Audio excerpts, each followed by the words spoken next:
Welcome back with the Quiet Subculture. We are in Looking Glass, North Carolina, in Pisgah National Forest. This is our second day here. We came over and climbed a bunch of moderates the first day, and as usual, I'm super psyched about today.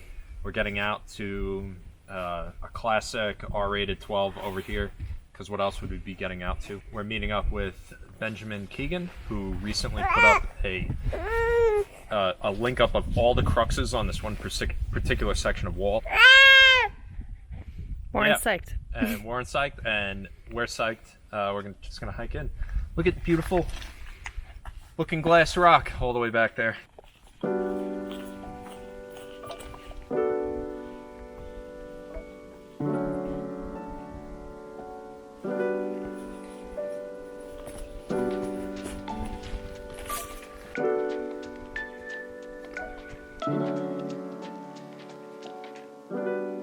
Hey, I'm Ben Kegan, rock climber here in Western North Carolina.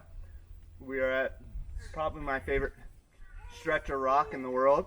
We're at the north side of Looking Glass, which is kind of the less traveled area, kind of known for some harder routes like Glass Menagerie, Glass Eye. Been climbing here, I guess, off and on since the early 2000s.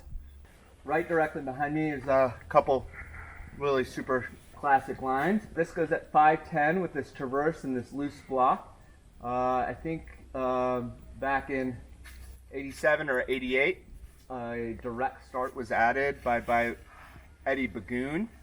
That goes at like 512A, B, or C, depending on how people, how it fits your box. There was another line called Waste Not, Want Not, which is this beautiful face that goes into that kind of thin dihedral with some really cool, powerful, technical climbing. Fairly unprotected in the beginning and poorly protected at the top. The middle is really pumpy and sustained and just a classic. For a lot of people, Waste Not, Want Not is kind of the intro to hard rock climbing here at the north side.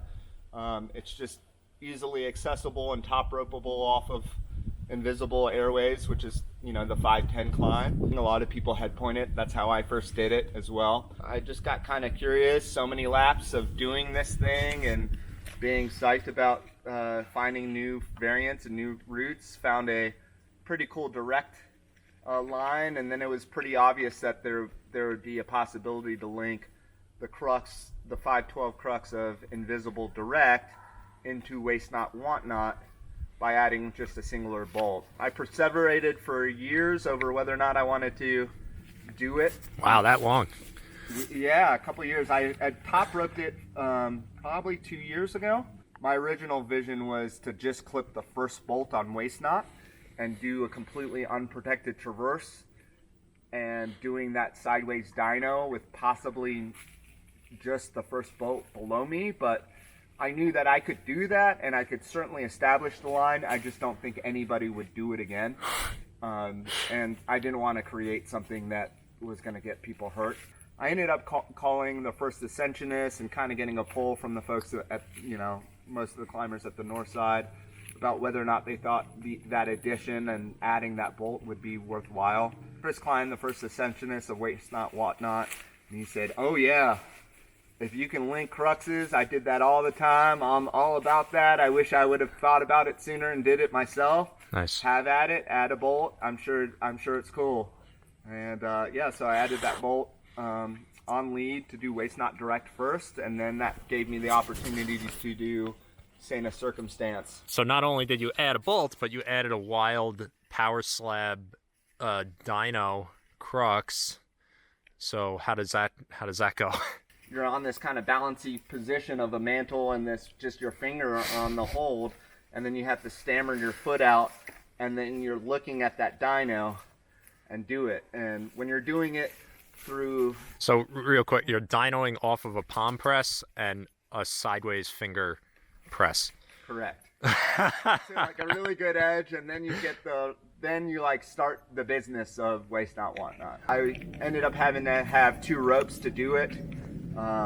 Drop in, some kind of true headpoint tactics of dropping ropes, and it was kind of cool, and it's really exciting to throw that dyno knowing that you have just the singular bolt protecting you. I've kind of always in climbing have enjoy those things that push you in both a physical and a mental capacity. And, you know, a lot of my routes have that.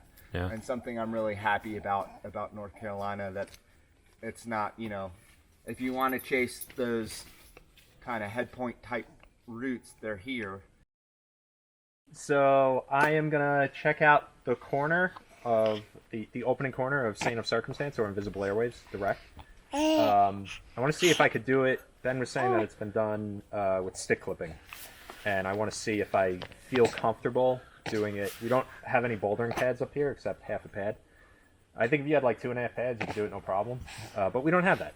So I'm going to see if I could get maybe a micro nut in the corner, which may or may not happen, or I'm going to see if I feel comfortable and safe enough to clip that bolt in sequence.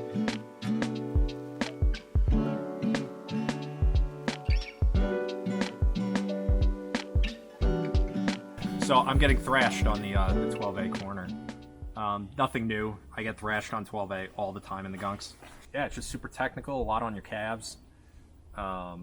Very tenuous, and you have to just like really perch, do this like ballerina perching. I think I got it next top rope, but it would be very touch and go lead through that section. That's hard for sure. The rest of it, I've done all the moves. I haven't linked it all, but I'm just I'm really psyched to do it. So that's it. Let's keep getting sandbagged on 12A. That's it. Kick. Drive the other one in. Right foot. I literally cannot move my right foot. Looking at it, it is slab, but does not climb slabby. It climbs very powerful, has very unique sequences that I've really not found on any rock climbs. Yeah. And I kind of feel like that's how the north side climbs in general. Every climb that you get on has something super unique, and it kind of is just baffling that, you know, it's a Sunday and we've not seen anybody out here, and it's kind of that way all the time.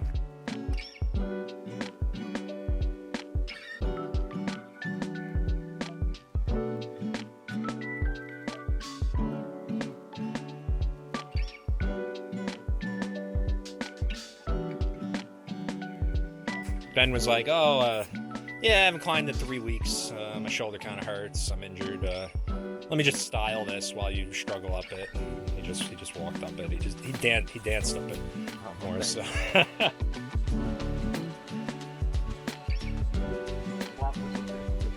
only difference would be like a 0.5 and a 2.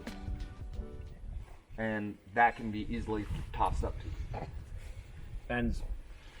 So basically, I just did I mock led this crux. I did I guess waist not direct. Both one after the other. I didn't do the traverse around the corner, but that's like 5'10"-ish. And Ben is psyching me up way too hard right now to just go for it. I think but you have it. I feel like my calves are a little tired for this low stuff. I know I got that. I know I have the rest. But man, the pressure of sending this low stuff.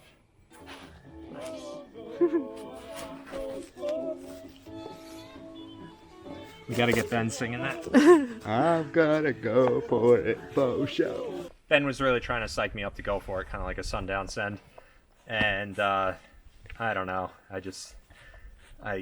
would have liked to do that low corner one more time, and I just talked myself out of it. It's getting dark, and baby's supposed to be getting to bed, and my skin is seeping, and my calves hurt, and and I'm scared, and it's dark. And there's a bear out here. And there's a bear somewhere.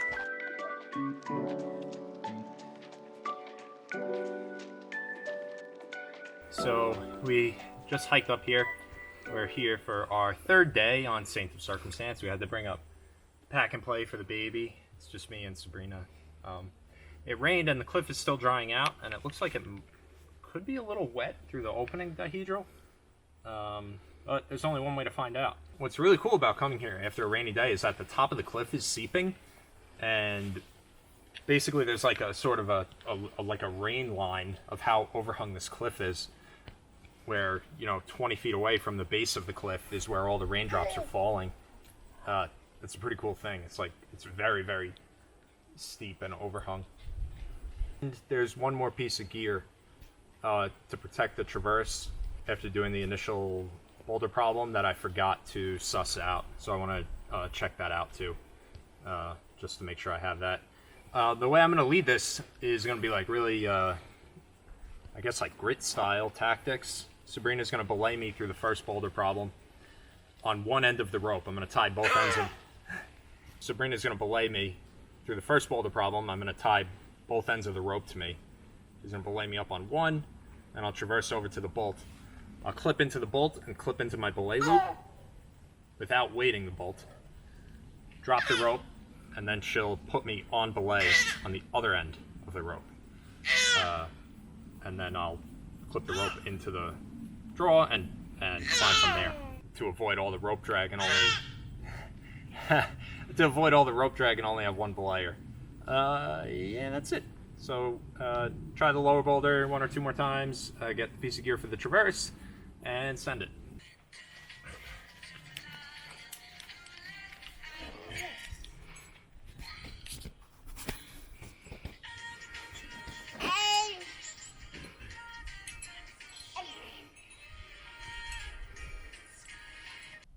Okay, I just did the low crux 2 more times in a row. It still feels hard, feels like I could blow it. I blew it on my, I guess my day flash top rope attempt. I tried a new beta, which feels like if I worked it a bit more, it would be better. But I'm just gonna stick with the beta that works, and I can safely clip the bolt. So if I fall, you know, there's no consequence. So got a really good cam, mid-traverse. Slots in on a little bit of an angle. I use this at the top, and I only brought a single with me. So I'm going to place this, clip the bolt, and then go back and back clean this, because I'll need it for the upper crux. Despite all the, you know, all the rain and humidity that's kind of trapped over here, the lack of sun, the rock feels great. I'm hoping the slow seam feels great, because that's really been the sticking point since day one. And yeah, I'm super psyched. It feels great. I feel ready to go. So just a quick run through of the gear. So I protected the opening with a half pad, a red DMM offset, HB offset, really bad in the seam to protect the move standing up to the bolt. I factor 2'd it and it held, but if you pull out on it too much, it doesn't hold. So I think it could either direct your fall and absorb some energy if you fell before you clip the bolt, or maybe just completely hold. I don't know. It's one of those pieces. Then a bolt, bomber 0.75 in a seam, yellow dragonfly for the traverse, locker on the first bolt, drop the other rope, clean the yellow dragonfly because I need it for the top.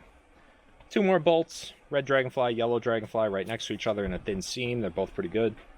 And then a black DMM RP in the final seam, basically at your face to protect the final move. You might be saying 1, 2, 3, 4. 4 bolts is a lot of bolts for a trad climb.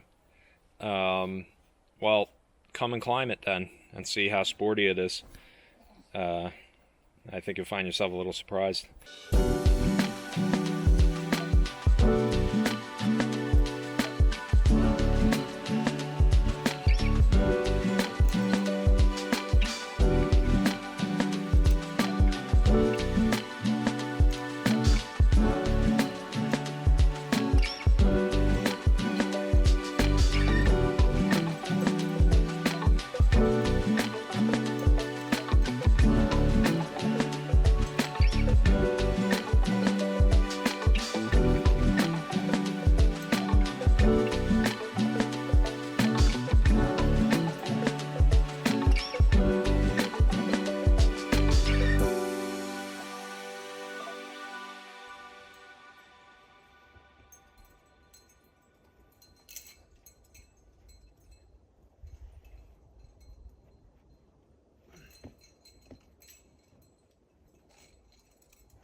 Big eye for him.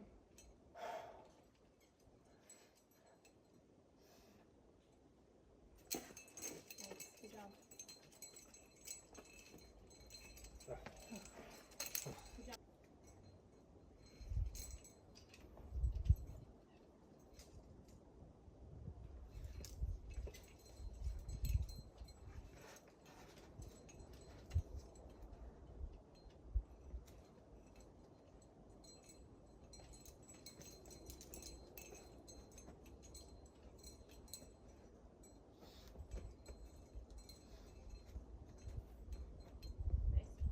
Keep breathing.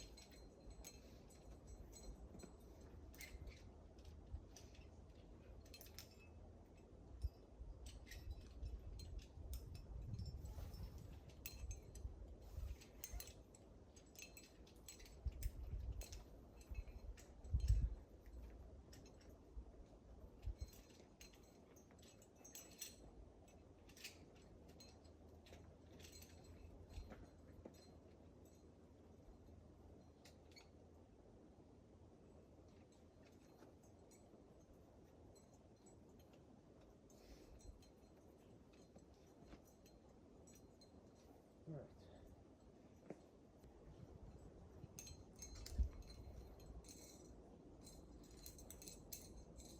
All right, Bob. I am on the bolt. Okay, I'm taking you off belay. Yes? Yep. On Okay. the left. Yeah. Okay, you're off belay on the left rope. Now I'm gonna flake the right rope. Yep. Hi, buddy.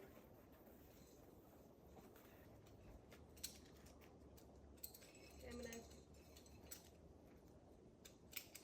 Drop the left. Okay, right rope is on belay. Alright, you're on belay. Warren. I'm a duck. I think so.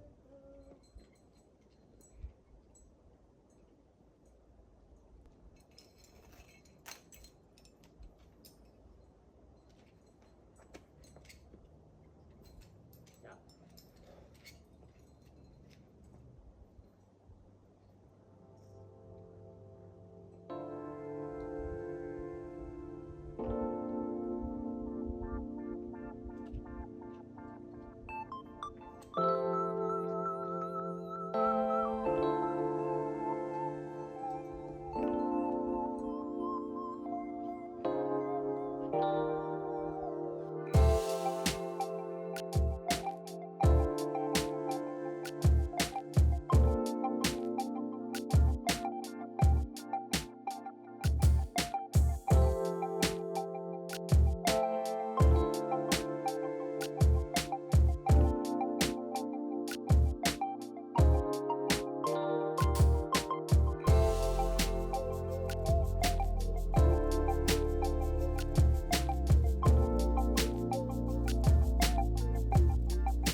Just topped out Saint of Circumstance, second ascent. That was wild. I mean, that was so much fun.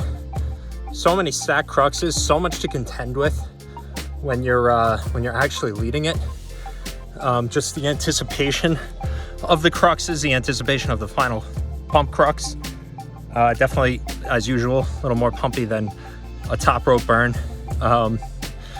Yeah, it was amazing. But when I grabbed that final crimp right at the top, the left hand, I knew I had it, and I knew that, like I was, as I was standing there nervous underneath it, placing the final nut, I was like, oh man, how's this thing gonna feel? My fingers are sort of watery. When I grabbed it, I'm like, oh, I'll do this right now. I don't need to rest here anymore and drain my calves. Great line, Ben. North Carolina's no joke for hard tread. So good on you, and I'm glad to bag the second ascent. Just hiked out from Saint of Circumstance. This is our third day climbing here, and we've done a lot of climbing in the last couple days, so I was really glad between the baby and everything to sneak and ascend to that. We got one more day here. We're going to climb here tomorrow and hopefully climb some other hard lines. But either way, a lot of places I come to climbing, I don't really feel compelled to return to them. Like, I always enjoy my climbing trips, but Looking Glass is sick. We're going to come back here a lot, and we're going to climb here a lot because this is a really cool style. It's a really satisfying style. There's some multi-pitches here that, that's really what Looking Glass is famous for, that we obviously can't get on with a baby. So maybe when he's a little older, we'll be able to find a third to come out with us. But this is great. My first taste of North Carolina trad, trad mix, and it was amazing. Thanks, Ben, for the beta spray and the hospitality. It wouldn't have happened without Ben Kegan, the first ascensionist of Saint of Circumstance. He came out twice to support us, and just a totally aces guy. So yeah, we're psyched for another day here, and this is amazing. If you like trad climbing, put North Carolina on the map, because this is where it's at. All right, until next time.